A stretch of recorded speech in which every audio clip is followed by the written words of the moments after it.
I'm Max Dalton, and in this video, I'll show you how to change what libraries you see in your Plex navigation menu. Step 1. Open Plex and look at the navigation sidebar on the left side of your screen.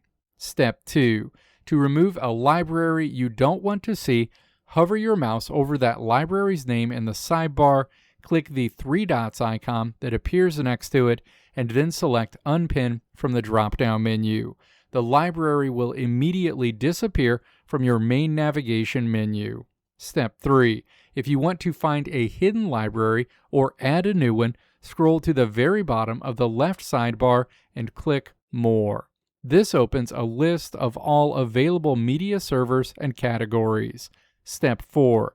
Find the library you want to add, click the three dots icon next to it, and select Pin. This will snap the library right back onto your main navigation menu.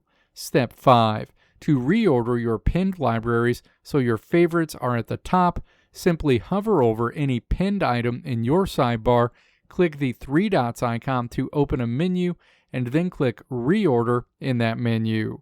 Click and hold the grabber icon, which looks like three horizontal lines, and drag the item up or down to your preferred position. If you are using a Roku device, the process is very similar but relies entirely on your remote.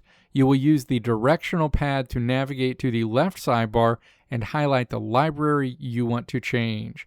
From there, press the left arrow button or the star options button on your Roku remote to open the libraries menu.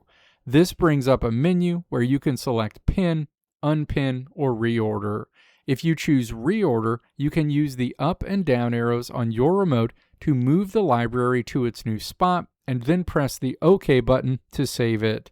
Just keep in mind that changing these menu settings only affects the specific device or app you are currently using.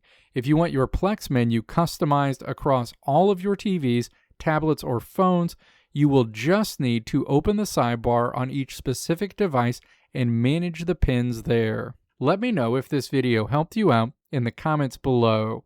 If you liked what you saw here, click the video links on the right side of the screen to check out another video. Or click the logo on the left side of the screen to check out my tutorial website at www.maxdalton.how.